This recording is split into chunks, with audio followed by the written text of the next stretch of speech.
प्रेम से बोलिए जय माता दी। गुप्त नवरात्रि के 8वें दिन माँ बगलामुखी माता को समर्पित है। तो प्यारे भक्तों, आज आप सभी श्रवण करेंगे बगलामुखी माता की व्रत कथा। बगलामुखी माता की पूजा का विशेष महत्व है, जो विशेष रूप से शत्रु नाश, मानसिक शांति और जीवन में सफलता पाने के लिए की जाती है। यह पूजा खास तौर पर भक्तों को उनके कठिन समय में मदद और समर्थन देती है। बगलामुखी माता की व्रत कथा आमतौर पर गांव और छोटे नगरों में अधिक प्रसिद्ध है। इसका संबंध विशेष रूप से संकटों से मुक्ति से जुड़ा है। कथा इस प्रकार है। बहुत समय पहले एक गांव में एक ब्राह्मण रहता था। वह बहुत ही ईमानदार और धार्मिक था, लेकिन उसकी जिंदगी में एक बड़ा संकट आ गया। उसके शत्रु उसकी संपत्ति, प्रतिष्ठा और खुशी को नष्ट करने के लिए लगातार प्रयास कर रहे थे। वह बार बार किसी न किसी तरह से धोखा खाता और शत्रु के षड्यंत्रों का शिकार हो जाता। वह बहुत परेशान हो गया और कहीं से कोई हल नहीं दिखाई दिया। एक दिन वह भगवान से अपने शत्रु से मुक्ति पाने के लिए प्रार्थना कर रहा था। तभी उसे एक संत मिले। संत ने उसे बगलामुखी माता के व्रत के बारे में बताया और बताया कि अगर वह इस व्रत को सही तरीके से करेगा तो माता उसे शत्रुओं से बचा लेगी और उसकी समस्याओं का समाधान हो जाएगा। संत के कहने पर ब्राह्मण ने बगलामुखी माता की पूजा और व्रत करना शुरू किया। वह नियम से व्रत करता, मंत्रों का जाप करता और माता से शरण लेता। उसके बाद धीरे धीरे शत्रु की चालें विफल होने लगी। अंततः उसके शत्रु हार मान गए और उसकी जिंदगी फिर से खुशहाल हो गई। ब्राह्मण ने माता के प्रति आभार व्यक्त किया और पूरे गांव में बगलामुखी माता के व्रत की महिमा फैलाने का काम किया। अब जानते हैं पूजन विधि के बारे में।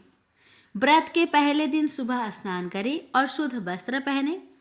व्रत शुरू करने से पहले बगलामुखी माता का ध्यान करें और उन्हें शरण लेने की प्रार्थना करें। मंत्रों का जाप करें। पूरे दिन उपवासी रहकर व्रत करें, लेकिन शुद्ध आहार जैसे फल, दूध आदि का सेवन कर सकते हैं। पूजा के दौरान हल्दी, पीला फूल, आंवला और अन्य पवित्र सामग्री चढ़ाएं। दिन के अंत में माता की आरती करें और उनसे कृपा की कामना करें। व्रत के समापन पर किसी ब्राह्मण को दक्षिणा दे और कथा का आयोजन करें। व्रत का महत्व। यह व्रत शत्रुओं को हराने और उनके किए गए कष्टों से मुक्ति पाने के लिए किया जाता है। इस व्रत के जरिए व्यक्ति की आर्थिक स्थिति में सुधार हो सकता है। व्रत के माध्यम से जीवन में प्रेम और सौहार्द भी बढ़ता है, जिससे रिश्ते में सुधार होता है। बगलामुखी माता की पूजा और व्रत से व्यक्ति अपने जीवन में आने वाली किसी भी प्रकार की मुश्किल का समाधान पा सकता है। प्रेम से बोलिए बगलामुखी माता की जय। माता अपने सभी भक्तों पर अपनी कृपा सदा सर्वदा बनाए रखना। रसपान करें महाभागवत देवी पुराण 8वां अध्याय। इस अध्याय में भगवान शंकर द्वारा सती का दक्ष के घर जाने को अनुचित बताना, देवी सती के विराट रूप को देखकर शंकर का भयभीत होना, सती द्वारा काली, तारा आदि अपने 10 स्वरूपों 10 महाविद्याओं को प्रकट करना, देवी का यज्ञ भूमि के लिए प्रस्थान आदि का वर्णन है। महादेव जी बोले, मुनीश्वर नारद का यह वचन सुनकर दक्ष की पुत्री तथा शिव की भार्या सती ने पिता के यज्ञ में जाने का मन बना लिया और उन्होंने शिव जी से कहा। सती बोली, प्रभु देव महेश्वर, मेरे पिता दक्ष प्रजापति बहुत तैयारी के साथ एक बहुत बड़ा यज्ञ कर रहे हैं। उस यज्ञ में हम दोनों को जाना मेरे मन में न्यायोचित प्रतीत हो रहा है। हम दोनों के वहां उपस्थित हो जाने पर वे निश्चित रूप से ही सम्मान करेंगे। शिव जी बोले, प्रिय सती, इस प्रकार का विचार अपने मन में भी मत लाओ। बिना बुलाए जाना और मृत्यु ये दोनों ही एक समान हैं। यक्ष विद्याधरों के समक्ष वे अहंकारी दक्ष मेरा तिरस्कार कर रहे हैं, अतः उनके घर कभी नहीं जाना चाहिए। मेरा अपमान करने की इच्छा से ही वे यह महायज्ञ कर रहे हैं। सती, यदि मैं वहाँ जाऊँगा अथवा तुम वहाँ जाओगी तो तुम्हारे पिता हम दोनों का सम्मान नहीं करेंगे। यदि ससुर के घर में अपनी प्रतिष्ठा हो तभी वहाँ जाना चाहिए। यदि वहाँ मेरा अपमान होता हो तब वहाँ का जाना मरने से भी बढ़कर होता है। दामाद ससुर के घर में परम आदर की अपेक्षा रखता है। ससुर को भी चाहिए कि वह उस दामाद का आदर करके अपने भवन में ले आवे। बरान ने ससुर को अपने दामाद के प्रति अनादर भाव नहीं रखना चाहिए, अन्यथा धर्म की हानि होती है। यह बात पूर्ण रूप से सत्य है। दामाद के प्रति देश भावना रखने से घोर पाप उत्पन्न होता है। अतः बुद्धिमान व्यक्ति को चाहिए कि वह अपने दामाद के प्रति देश न रखे। दामाद को भी अपने ससुर का किसी तरह का अप्रिय नहीं करना चाहिए। ऐसा करने वाला नरक में जाता है और कई 100 वर्षों तक नरक में पड़ा रहता है। बिना सम्मान के ससुराल कभी नहीं जाना चाहिए। प्रिय, बिना बुलाए जहाँ कहीं भी जाना मृत्यु के तुल्य कहा गया है। फिर ससुराल में जाने की बात ही क्या। अतः इस समय मैं ससुर के घर नहीं जाऊंगा। वहाँ जाना प्रीतिकारक नहीं होगा, क्योंकि वे दक्ष प्रजापति है। पति ससुर के स्नेह करने से रूप वृद्धि, प्रजा वृद्धि और धर्म वृद्धि भी होती है, और प्रिय, अनादर करने से सर्वथा हानि ही होती है। अतः श्रोतमे, मैं तुम्हारे पिता के इस यज्ञ में नहीं जाऊंगा। वे प्रजापति दक्ष मुझे दिन रात दरिद्र तथा अत्यंत दुखी कहते रहते हैं। बिना बुलाए मेरे जाने पर वे तो विशेष रूप से ऐसा कहेंगे। न बुलाने तथा दुर्वचन, ये बातें ससुर के घर में सहनीय नहीं है।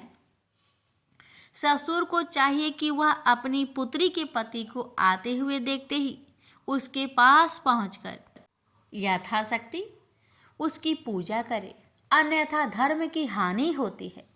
जिस ससुराल में इस प्रकार के सम्मान की बात कही गई है, वहाँ अपमान पाने के लिए भला कौन बुद्धिमान जाएगा।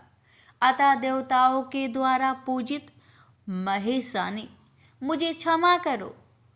बिना निमंत्रण के तुम्हारे पिता के महायज्ञ में हम दोनों का जाना उचित नहीं है। सती बोली, प्रभु, आपने जो कुछ कहा वह सत्य ही है। इसमें किसी प्रकार का संचय नहीं है, किंतु हो सकता है कि वहां जाने पर भी आपका सम्मान करें। शिव जी बोले, तुम्हारे पिता वैसे नहीं है सती, जो कि बिना निमंत्रण के वहां जाने पर भी सभा के मध्य में हम दोनों का सम्मान पूर्वक स्वीकार करें। मेरे नाम की स्मरण मात्र से वे दिन रात मेरी निंदा करते रहते हैं। ऐसी स्थिति में वे मेरा सम्मान करेंगे? यह तुम्हारी दुर्बुद्धि है। सती बोली, महादेव, आप जाए अथवा ना जाए, आपकी जो इच्छा हो कीजिए, किंतु महेश्वर, मैं वहाँ जाऊंगी, अतः आप मुझे अनुमति दीजिए। पिता के घर में महायज्ञ के महाउत्सव का समाचार सुनकर कोई कन्या धैर्य रखकर अपने घर में कैसे रह सकती है। यहाँ असामान्य लोग बुलाए जाते हैं और पूजित होते हैं, तब वहाँ सामान्य व्यक्ति भला इसे सुनकर कैसे धैर्य रख सकता है। महेश्वर, किसी दूसरे स्थान पर जाने के लिए निमंत्रण की अपेक्षा होती है। अपने पिता के घर जाने के लिए कन्या को आमंत्रण की कोई अपेक्षा नहीं होती। अतः मैं पिता के घर अवश्य जाऊंगी, इसके लिए आप अनुमति दीजिए। वहाँ मेरे जाने पर यदि पिताजी मेरा सम्मान करेंगे तो मैं उनसे कहकर आपके लिए भी आहुति दिलवा दूंगी। यदि वे मूर्ख बुद्धि दक्ष मेरे सामने आपकी निंदा करेंगे तो मैं उसी समय उनकी महायज्ञ का निस्संदेह विध्वंस कर डालूंगी। शिव जी बोले, सती, उस यज्ञ में तुम्हारा जाना कभी भी उचित नहीं है। मैं सच कहता हूँ कि वहाँ पर तुम्हारा सम्मान नहीं होगा। तुम्हारे पिता तुम्हारे लिए मेरी असह निंदा करेंगे। उसे सुनकर अपने प्राणों को छोड़ दोगी, उसका तुम क्या कर लोगी? सती बोली, महादेव, मैं आपसे सच सच कह रही हूँ कि अपने पिता के घर अवश्य ही जाऊंगी। इसके लिए आप आज्ञा दे अथवा ना दे। शिव जी बोले, सती, मेरे वचनों का उल्लंघन कर तुम बार बार अपने पिता के घर जाने की बात क्यों कह रही हो? वहां जाने का प्रयोजन क्या है? इसे सही और स्पष्ट रूप से बता दो, तब मैं उसका उत्तर पुनः दूंगा। जिन दुर्मात्माओं को अनादर का भय नहीं रहता, वे ही उन स्थानों पर जाते हैं जहां अपमान की संभावना रहती है। सती, सम्मान के योग्य व्यक्ति को सम्मान न करने वाले के घर कभी नहीं जाना चाहिए, क्योंकि उस अपूजक के द्वारा की गई वह पूजा नहीं कही जाती। मेरी निंदा सुनने में यदि तुम्हें सुख नहीं मिलता, तो मेरे निंदा के घर जाने की इच्छा तुम क्यों कर रही हो? सती बोली, शंभु, आपकी निंदा सुनने में मुझे कोई सुख नहीं है। उस निंदा की सुनने की मेरी कोई अभिलाषा भी नहीं है, किंतु फिर भी मैं वहां जाना चाहती हूँ। महेशान, जिस समय मेरे पिता ने केवल आपको छोड़ अन्य सभी देवताओं को बुलाकर महायज्ञ आरंभ किया, उसी समय आपका अपमान हो गया और उसे प्रजा देख भी रही है। यदि मेरे पिता दक्ष आपका अनादर करके अभिमान पूर्वक इस महायज्ञ को संपन्न कर लेते हैं, तो इस पृथ्वी तल पर कोई भी मनुष्य श्रद्धा से युक्त होकर आपको आहुति नहीं देगा।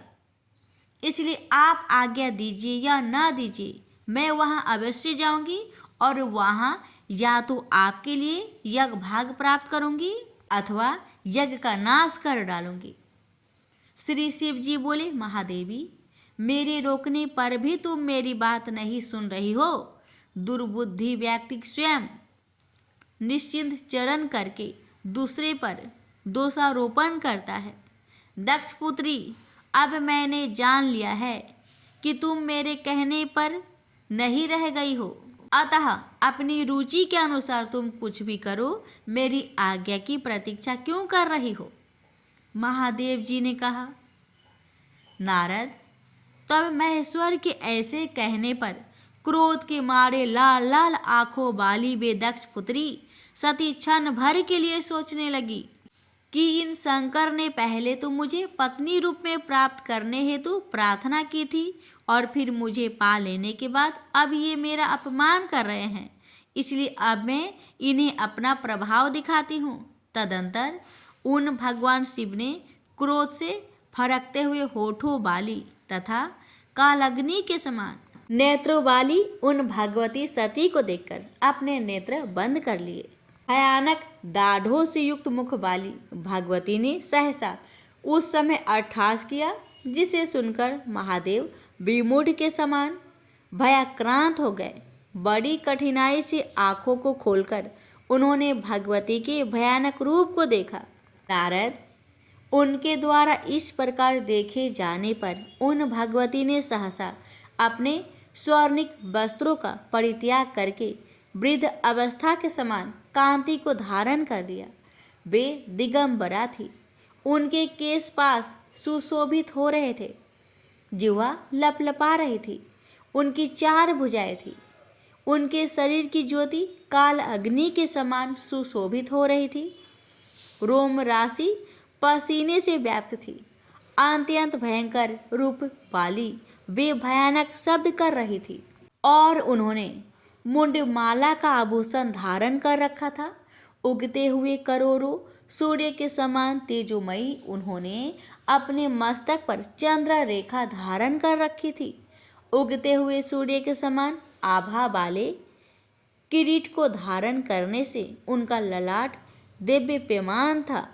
इस प्रकार अपने तेज से दैदीप्यमान एवं भयानक रूप धारण करके देवी सती घोर गर्जना के साथ अट्ठास करती हुई उन शंभु के समक्ष उठकर सहसा खड़ी हुई। तब उन सती को इस प्रकार का विचित्र कार्य करते हुए देखकर भगवान शिव ने चित्त से धैर्य का परित्याग कर भय के मारे भागने का निश्चय किया और वे विमूढ़ की भांति सभी दिशाओं में इधर उधर भागने लगे। उन शिव को दौड़ते हुए देखकर वे दक्ष पुत्री सती उन्हें रोकने के लिए ऊंचे स्वरों में डरो मत इन शब्दों को बार बार उच्चारण करती हुई अत्यंत भयानक अट्टहास कर रही थी। उस शब्द को सुनकर वे शिव अत्यधिक डर के मारे वहां एक क्षण भी नहीं रुके। वे उस समय भय से व्याकुल होकर दिशाओं में दूर तक पहुंच जाने के लिए बड़ी तेजी से भागे जा रहे थे। इस प्रकार अपने स्वामी को भयाक्रांत देखकर वे दयामयी भगवती सती उन्हें रोकने की इच्छा से क्षण भर में अपने 10 श्रेष्ठ विग्रह धारण करके सभी दिशाओं में उनके समक्ष स्थित हो गई। अत्यंत वेग से भागते हुए वे शिवजी जिस दिशा में जाते थे उस दिशा में उन्हीं भयानक भगवती को देखते थे और फिर भय से व्याकुल होकर अन्य दिशा में भागने लगते थे। तब किसी भी दिशा को भय मुक्त न पाकर वे भगवान शिव अपनी आंखें बंद करके वहीं ठहर गए और इसके बाद जब उन्होंने अपनी आंखें खोली तब कमल के समान सुंदर मुख वाली हास्य युक्त मुखमंडल वाली 2 उन्नत उरोजों वाली दिगंबर भयानक तथा विशाल नेत्रों वाली खुले हुए केशों वाली करोड़ों सूर्य के समान तेज धारण करने वाली 4 भुजाओं से युक्त तथा दक्षिण दिशा की ओर मुख करके स्थित श्यामा भगवती काली को अपने सामने स्थित देखा। इस प्रकार उन भगवती को देखकर अत्यंत डरे डरे से भगवान शिव बोले, श्याम वर्ण वाली आप कौन हैं और मेरी प्राण प्रिया सती कहाँ चली गई? सती बोली, महादेव क्या अपने सम्मुख स्थित मुझ सती को आप नहीं देख रहे हैं? काली, तारा, लोकेशी, कमला, भुवनेश्वरी, छिन्नमस्ता, षोडशी, त्रिपुर सुंदरी, बगलामुखी, धूमावती और मातंगी इन देवियों के ये नाम हैं। शिव जी बोले, जगत का पालन करने वाली देवी, यदि आप मुझ पर अति प्रसन्न हैं तो किस देवी का क्या नाम है और उनकी क्या विशेषता है, यह सब आप मुझे अलग अलग बताएं। देवी बोली, कृष्ण वर्ण तथा भयानक नेत्र वाली ये जो देवी आपके सामने स्थित है वे भगवती काली है और जो ये श्याम वर्ण वाली देवी आपके ऊर्ध्व भाग में विराजमान है वे साक्षात महाकाल स्वरूपिणी महाविद्या तारा है। महामते आपकी दाहिनी और ये जो भयदायिनी तथा मस्तक विहिनी देवी विराजमान है वे महाविद्या स्वरूपिणी भगवती छिन्नमस्ता है। शंभु आपकी बाई और ये जो देवी है वे भगवती भुवनेश्वरी है। जो देवी आपके पीछे स्थित है वे शत्रुनाशिनी भगवती बगला है। विधवा का रूप धारण की हुई ये जो देवी आपके अग्निकोण में विराजमान है वे महाविद्या स्वरूपिणी महेश्वरी धूमावती है और आपके नेत्र कोण में ये जो देवी है वे भगवती त्रिपुर सुंदरी है। आपके बाएं कोण में जो देवी है वो मातंग कन्या महाविद्या मातंगी है और आपके ईशान कोण में जो देवी स्थित है वे महाविद्या स्वरूपिणी महेश्वरी षोडशी है। मैं तो भयंकर रूप वाली भैरवी हूँ। शंभु आप भय मत कीजिए, ये सभी रूप भगवती के अन्य समस्त रूपों से उत्कृष्ट हो। महेश्वर ये देवियाँ नित्य भक्ति पूर्वक उपासना करने वाले साधक पुरुषों को चारों प्रकार के पुरुषार्थ धर्म अर्थ काम और मोक्ष तथा समस्त वांछित फल प्रदान करती है। इन्हीं की कृपा से मारन, उच्चाटन, शोभन, मोहन, द्रावण, वशीकरण, स्तंभ और विदेश आदि अन्य प्रकार के वांछित प्रयोग भी सिद्ध होते हैं।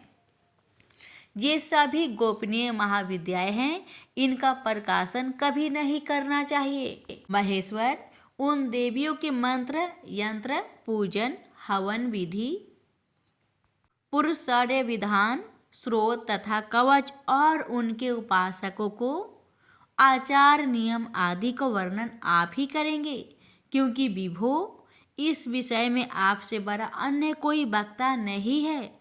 आपके द्वारा दिया गया उपदेश आगम शास्त्र के नाम से लोक में प्रसिद्ध होगा। शंकर, आगम तथा वेद, ये तीनों ही मेरी दो भुजाएं हैं। उन्हीं दोनों में मैंने अस्थावर जगमयी संपूर्ण जगत को धारण कर रखा है। जो मूर्ख इन दोनों वेद तथा आगम का मोहबस कभी भी उल्लंघन करता है, वह मेरे हाथों से च्युत होकर अध पतित हो जाता है। इसमें संदेह नहीं है।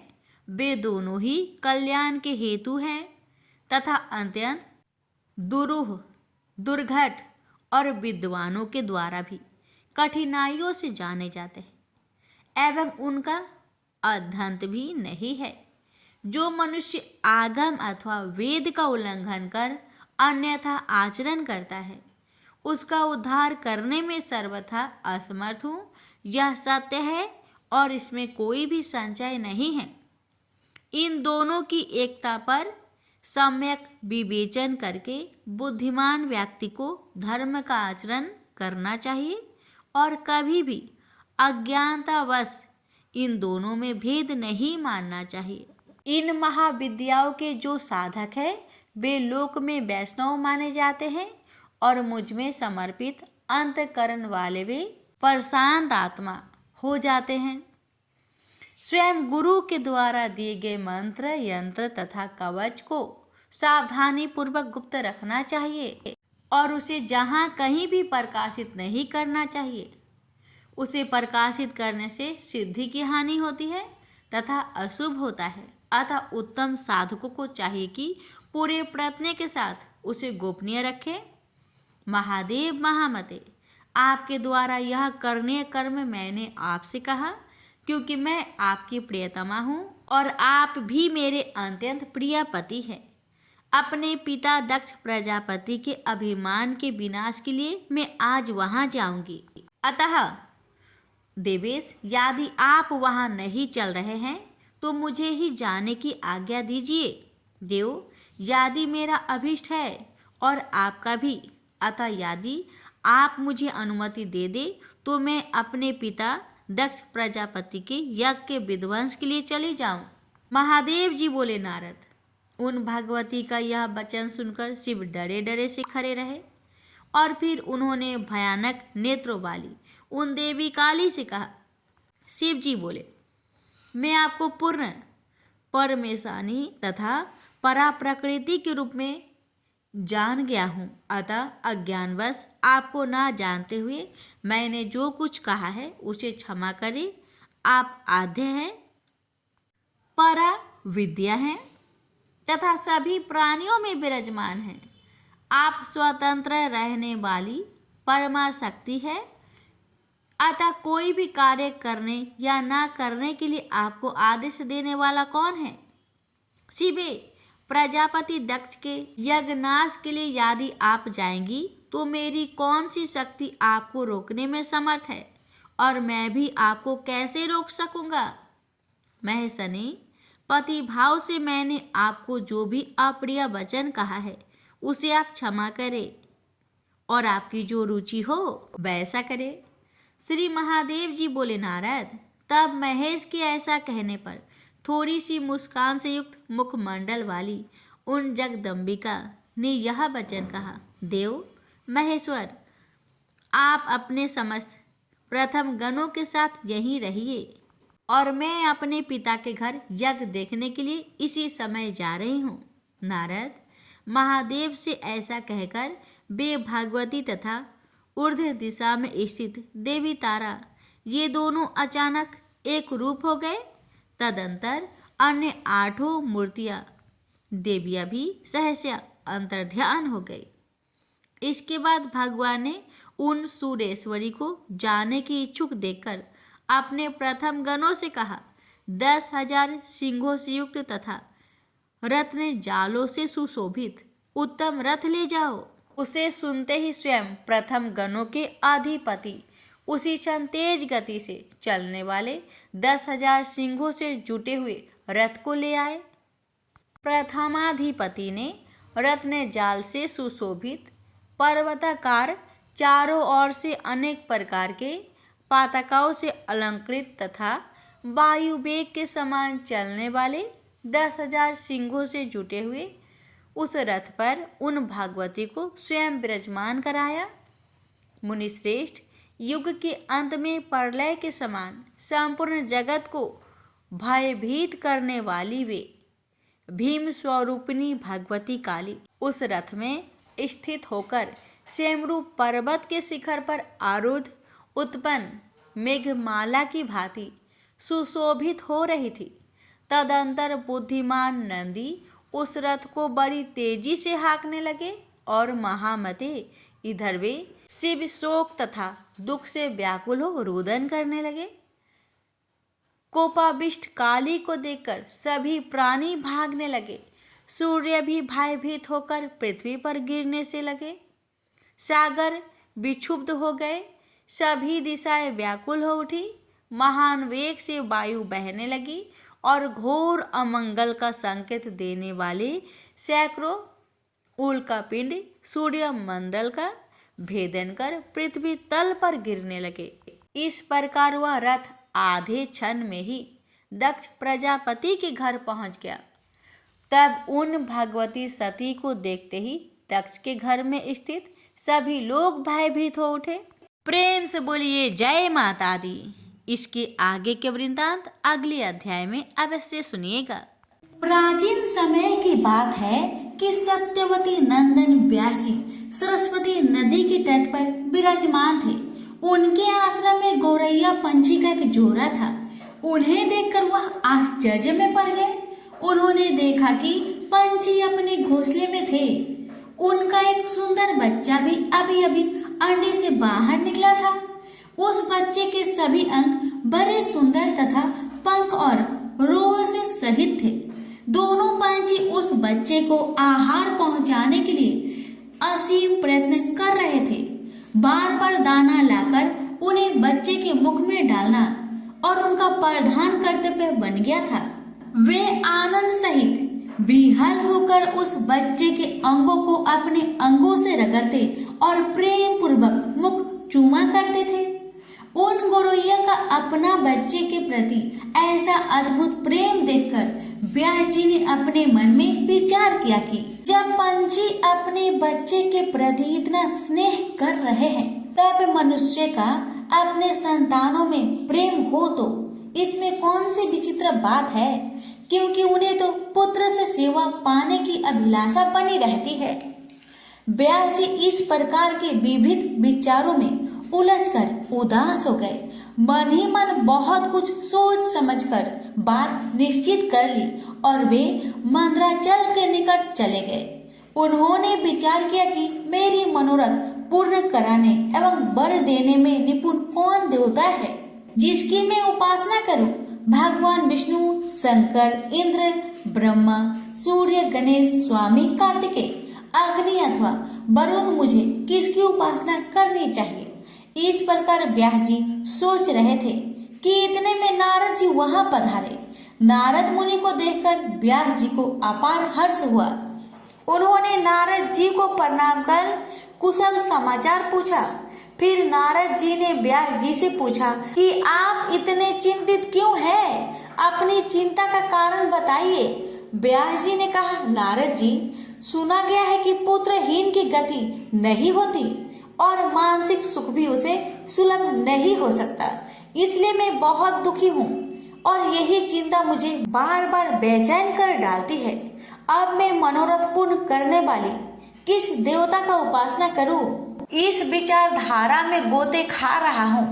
इस परिस्थिति में अब आप ही मेरे आश्रय हैं। शीघ्र बताने की कृपा कीजिए कि मैं किस देवता का शरण में जाऊं जो मुझे पुत्र दे सके। इस प्रकार व्यास जी के पूछने पर नारद जी ने कहा, व्यास जी, तुम इस विषय में जो कुछ पूछ रहे हो, ठीक यही प्रश्न मेरे पिताजी ने भगवान श्री हरि से किया था। देवादिदेव भगवान जगत के स्वामी हैं। लक्ष्मी जी उनकी सेवा में उपस्थित रहती है। वे शंख चक्र और गदा लिए रहते हैं, पीतांबर धारण करते हैं, 4 भुजाएं हैं। वे चराचर जगत के आश्रय दाता है। ऐसे जगत प्रभु भगवान श्री हरि महान तप कर रहे थे। उनकी समाधि लगी थी।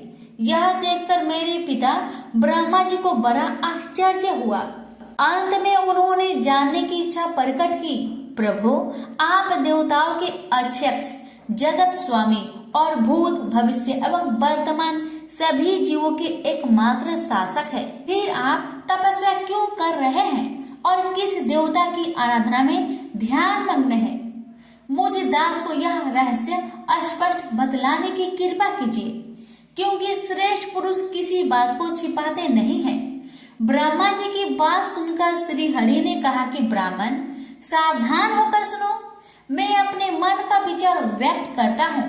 देवता, दानव और मानव सब यही जानते हैं कि तुम सृष्टि के निर्माण करते हो, मैं पालन करता हूँ और शिव संहार किया करते हैं। किंतु फिर भी वेद पराक्रमी पुरुष अपनी मुक्ति से यह सिद्ध करते हैं कि रचना, पाताल और संहार करने की यह योग्यता जो हमें मिली है, इसकी आदि शास्त्रीय शक्ति देवी है। वे कहते हैं कि संसार की सृष्टि करने के लिए तुम्हें राजसी शक्ति का संचार हुआ है, मुझे सात्विक की शक्ति मिली है और रुद्र में तामसी शक्ति का आविर्भाव हुआ है। उस शक्ति के अभाव में तुम इस संसार की सृष्टि नहीं कर सकते, मैं पालन करने में सफल नहीं हो सकता और रुद्र से संहार कार्य होना भी संभव नहीं। हम सभी उस शक्ति के सहारे ही कार्य में सदा सफल होते आए हैं। प्रत्यक्ष और परोक्ष दोनों उदाहरण में तुम्हारे सामने रखता हूँ। सुनो, यह निश्चित बात है कि उस शक्ति के अधीन होकर ही प्रलय काल में इस शेष नाग की सैया पर सोता हूँ और सृष्टि करने का अवसर आते ही जाग जाता हूँ। मैं सदा तप करने में लगा रहता हूँ। उस शक्ति के शासन से कभी मुक्त नहीं रह सकता। कभी अवसर मिला तो लक्ष्मी के साथ सुख पूर्वक समय बिताने का सौभाग्य प्राप्त होता है। मैं कभी तो दानव के साथ युद्ध करता हूँ। अखिल जगत को भय पहुँचाने वाले दैत्य के विकराल शरीर को शांत करना मेरा परम कर्तव्य हो जाता है। मैं बहुत पहले की बात कह रहा हूँ। उस समय तुम तो थे ही, चारों ओर जल ही जल था। मुझे 5000 वर्षों तक बाहु युद्ध करना पड़ा था। मेरे कान के मैल से उत्पन्न होने वाले मधु और कैटब नामधारी 2 दानव महान दुष्ट थे। उन्हें असीम अभिमान था। भगवती आदि शक्ति की कृपा से ही मैं उन दैत्य को मारने में सफल हो सका था। उस समय की बात से क्या तुम अनजान हो? सर्वश्रेष्ठ शक्ति ही तो उस जीत के कारण हुई थी। फिर तुम बार बार क्यों पूछते हो? जब सर्वत्र जल ही जल शेष रहता है, तब उसकी इच्छा के अधीन होकर मैं पुरुष रूप में विचरा करता हूँ। प्रत्येक युग में कच्छप, वरा, नरसिंह और वामन रूप मुझे धारण करने पड़ते हैं। जगत की रचना करने वाले ब्रह्मा जी, तुम इससे अपरिचित नहीं हो। मुझ पर सब प्रकार से शक्ति के अधीन होकर रहना पड़ता है। उन्हीं भगवती दुर्गा का मैं निरंतर ध्यान किया करता हूँ। मेरी जानकारी में इन भगवती शक्ति से बढ़कर दूसरे कोई देवता नहीं है। नारद जी ने कहा, इस गुप्त रहस्य के वक्ता भगवान विष्णु है और श्रोता ब्रह्मा जी रहे। मुनिवर फिर तो पितामह ने वे सभी बातें अक्षरश मुझे कह सुनाई। अतएव तुम भी यदि अपना पुरुषार्थ सिद्ध करना चाहते हो तो उन्हीं भगवती के चरण कमल को अपने हृदय में धारण करो। तुम्हारी जो भी अभिलाषाएं हैं वे सभी भगवती दुर्गा अवश्य पूरी कर देगी। इस प्रकार नारद जी के कहने पर सत्यवती नंदन व्यास जी भगवती के चरण कमलों को अपने हृदय में स्थापित करके तपस्या करने के लिए पर्वत पर चले गए और भगवती माता दुर्गा की कृपा से उनकी सभी अभिलाषाएं पूर्ण हुई। प्रेम से बोलिए दुर्गा मैया की जय। प्यारे भक्त गणों, अब आप श्रवण करेंगे तारा रानी की कथा। माँ भगवती को मानने वाले में से एक राजा अस्पर्श भी थे। वो दिन रात उनकी पूजा अर्चना में लीन रहते थे। राजा को किसी चीज की कमी न थी, बस उन्हें बच्चे की ख्वाहिश थी। सालों से बच्चा न होने के कारण राजा कुछ निराश रहा करते थे। एक दिन राजा की भक्ति से खुश होकर माँ भगवती ने सपने में आकर उसे 2 बेटी होने का वरदान दिया। आशीर्वाद मिलने के कुछ समय बाद राजा के घर एक बेटी पैदा हुई। बेटी पैदा होने की खुशी में राजा ने सबको दावत दी और बेटी की कुंडली बनवाने के लिए पंडितों को बुलवाया। सबने राजा से एक ही बात कही कि यह साक्षात देवी का रूप है। जहां भी इसके कदम पड़ेंगे वहां खुशियां ही खुशियां होगी। यह भगवती देवी की भक्तन होगी। इतना सब कहकर पंडितों ने लड़की का नाम तारा रख दिया। कुछ समय के बाद मंगलवार के दिन राजा के घर एक और बेटी पैदा हुई। ज्योतिषों ने उसकी भी कुंडली बनवाई और उदास हो गए। राजा ने जब उनसे उदासी का कारण पूछा तो ज्योतिषों ने बताया कि ये लड़की आपके जीवन में खूब सारा दुख लेकर आएगी। राजा ने ज्योतिषों से पूछा कि आखिर मैंने ऐसा कौन सा खराब कर्म किए थे कि इसने मेरे घर में जन्म लिया है। ज्योतिषों ने बताया कि आपकी दोनों बेटियां राजा इंद्र की अप्सराएं हुआ करती थी। इनमें से बड़ी बहन का नाम तारा और छोटी का रुकमन था। एक दिन ये दोनों मिलकर धरती की सैर करने के लिए गई। दोनों ने ही वहां पहुंचकर एकादशी के दिन का व्रत रखा। तारा ने अपनी छोटी बहन से कहा कि आज एकादशी का व्रत है, इसलिए बाजार जाकर कुछ ताजे फल ले आओ, लेकिन वहां कुछ खाना मत। रुकमन बाजार फल लेने के लिए चली गई। वहां उसे मछली के पकौड़े दिखे। उसने झट से उन्हें खा लिया और अपनी दीदी के लिए कुछ फल ले लिए। रुकमन से तारा ने पूछा कि तुम अपने लिए फल क्यों नहीं लाई। उसने जवाब दिया कि वो मछली के पकौड़े खाकर आई है। तारा ने गुस्से में कहा कि तुम पापिन हो, एकादशी के दिन तुमने मछली खा ली। ऐसे खराब कर्म के लिए मैं तुम्हें छिपकली बनने का श्राप देती हूँ। अब उसी जंगल में तारा की बहन छिपकली बनकर रहने लगी। वहाँ एक जाने माने ऋषि गुरु गोरख भी अपने कुछ शिष्यों के साथ रहते थे। उनके शिष्यों में से एक बहुत ही घमंडी था। अपने घमंड के चलते वो शिष्य कमंडल में पानी भरकर एकांत में बैठकर तपस्या करने लगा। तभी एक प्यासी गाय वहां आ गई। उसने सीधे अपना मुख उस कमंडल में डाला और पानी पी लिया। पानी पीने के बाद जैसे ही गाय अपना मुख बाहर को निकालने लगी तो कमंडल नीचे गिर गया और ऋषि का ध्यान भंग हो गया। ऋषि ने देखा कि गाय पानी पी गई है। अब गुस्से में ऋषि ने गाय को एक चिमटे से बुरी तरह घायल कर दिया। इस बात की जानकारी जब गुरु गोरख को पड़ी तो वे तुरंत गाय को देखने के लिए गए। जैसे ही उन्होंने गाय की हालत देखी, वैसे ही अपने उस घमंडी शिष्य को आश्रम से बाहर निकाल दिया। कुछ दिनों के बाद गौ माता पर किए गए उस अत्याचार से होने वाले पाप को कम करने के लिए उन्होंने एक यज्ञ करवाया। इस यज्ञ के बारे में गाय को चिमटे से मारने वाले घमंडी शिष्य को भी पता चला। वे सीधे पक्षी का रूप धारण करके यज्ञ स्थल पर गया और भोजन में अपनी चोंच से मरा हुआ सांप डाल दिया। किसी को इस बात की खबर नहीं हुई। ये सब होते हुए तारा से श्राप मिलने वाली छिपकली रुकमन देख रही थी। उसके मन में हुआ कि इसे खाकर सारे लोग मर जाएंगे। सबकी जान बचाने के लिए छिपकली बनी। रुकमन सभी लोगों के सामने भोजन पर गिर गई। लोगों ने छिपकली को खूब कोसा और बर्तन को खाली करने लगे। उस वक्त भंडारा करने वाले को खाने में मरा हुआ सांप भी दिखा। तब कहीं जाकर सबको समझ आया कि छिपकली सबकी जान बचाने के लिए जानबूझकर भोजन में गिरी थी। एक छिपकली होने के बावजूद भी इतने अच्छे विचार होने की वजह से जग में मौजूद सारे महत्वपूर्ण लोगों ने कहा कि हमें इस छिपकली की मुक्ति के लिए प्रार्थना करनी चाहिए। पंडित ने आगे बताया कि सबकी प्रार्थना से ही वो छिपकली तीसरे जन्म से आप जैसी प्रतापी राजा के घर बेटी के रूप में पैदा हुई है। वही तारा ने दूसरे जन्म में तारामती के रूप में लिया और अयोध्या के राजा हरिश्चंद्र से शादी की। राजा से ज्योतिषों ने जैसा बताया ठीक वैसा ही किया। नदी में सोना चांदी जरा हुआ संदूक देखकर काशी के पास से एक भंगी ने उसे बाहर निकाल लिया।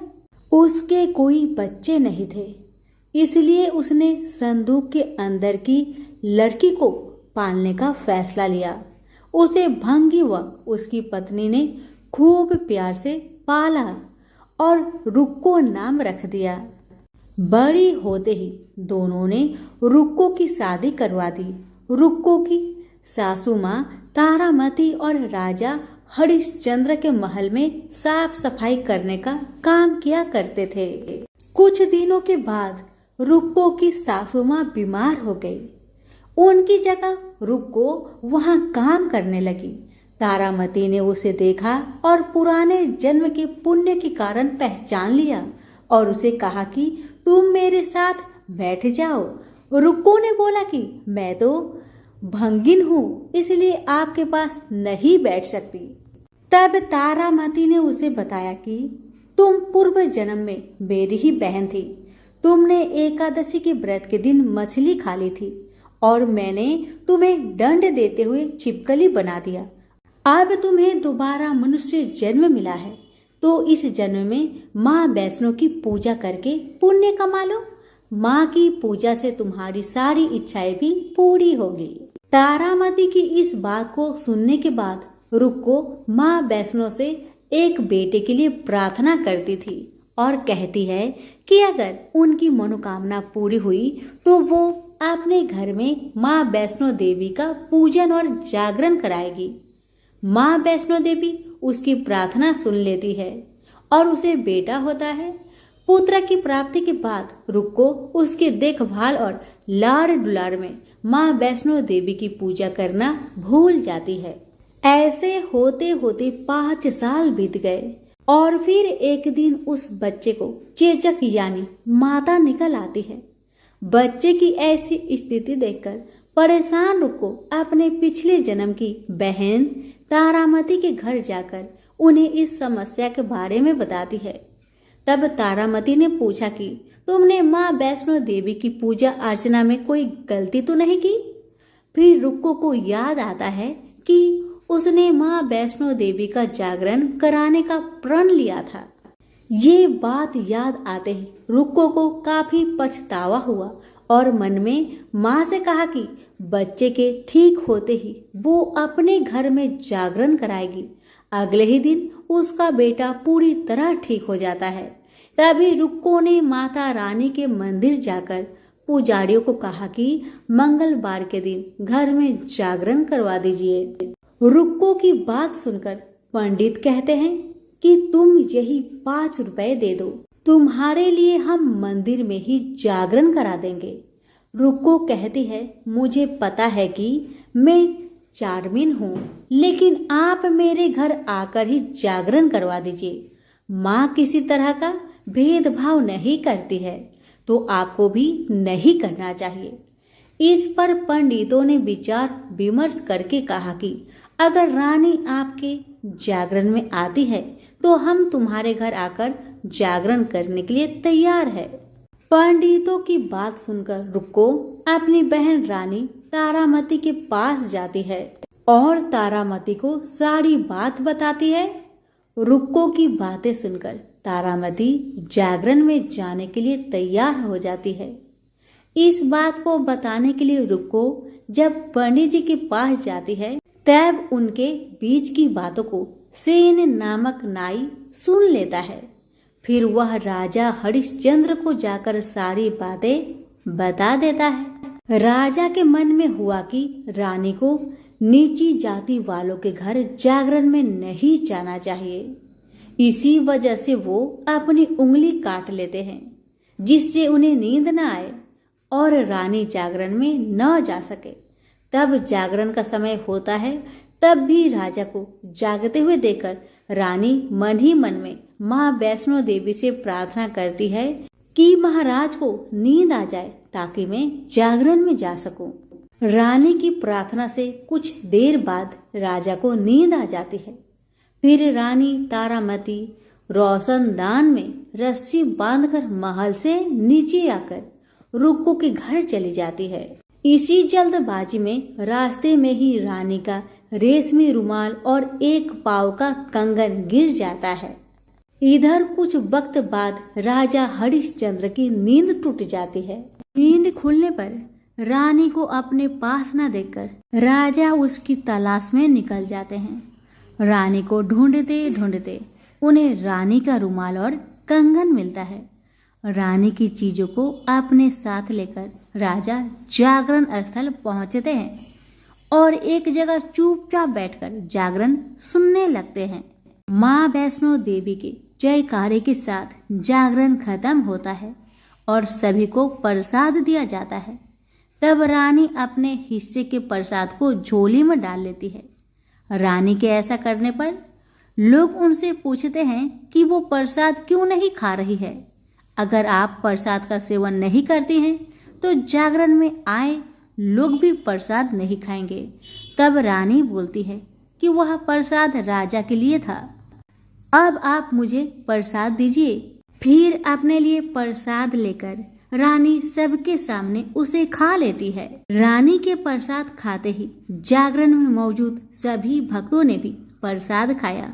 उसके बाद रानी महल के लिए निकल जाती है। तभी रास्ते में ही राजा उन्हें रोककर पूछते हैं कि तुमने नीच जाति के घर प्रसाद खाकर खुद को अपवित्र कर लिया है। तुमने मेरे लिए भी प्रसाद रखा है, अब तुम उससे मुझे भी अपवित्र करना चाहती हो। अब मैं तुम्हें अपने महल में नहीं लेकर जा सकता। यह बोलते हुए जब राजा रानी की झोली को देखता है तब उन्हें प्रसाद की जगह गुलाब, चंपा जैसे अनेक फूल और कच्चा चावल व सुपारियां नजर दिखती है। इस चमत्कार को देखकर राजा हैरान हो जाते हैं। फिर राजा चुपचाप रानी को अपने साथ लेकर महल पहुंचते हैं। वह रानी बिना माचिस के ही माता रानी के सामने दीपक जलाकर राजा हरिश्चंद्र को और हैरान कर देती है। फिर रानी बोलती है कि माता के दर्शन करने के लिए बहुत बड़ा त्याग करना पड़ता है। इसके लिए आपको अपने बेटे रोहितास की बलि देनी होगी, तभी माँ दुर्गा आपको साक्षात दर्शन देगी। यह सुनकर राजा के मन में माँ के दर्शन की इच्छा होने लगी, जिसके लिए राजा अपने पुत्र की बलि दे देते हैं। बलि देने के बाद माँ दुर्गा शेर पर सवार होकर प्रकट हो जाती है। उन्हें देखकर राजा हरिश्चंद्र काफी खुश हो गए और माँ दुर्गा ने तुरंत राजा के बेटे को दोबारा जिंदा कर दिया। इस चमत्कार को देखकर राजा हरिश्चंद्र खुश हो गए। तभी राजा ने माँ की पूरी विधि से पूजा करके उनसे गलतियों की माफी मांगी। माँ दुर्गा ने भी राजा को खुश रहने का आशीर्वाद दिया और अंतर ध्यान हो गई। तब राजा ने तारा रानी से कहा कि मैं बहुत खुश हूँ कि मुझे पत्नी के रूप में आप मिली हैं। फिर राजा हरिश्चंद्र, तारा रानी और रुक्मन तीनों अपनी मनुष्य योनि से छुटकारा पाकर देवलोक में चले जाते हैं। प्रेम से बोलिए जगदम्बा मैया की जय हो।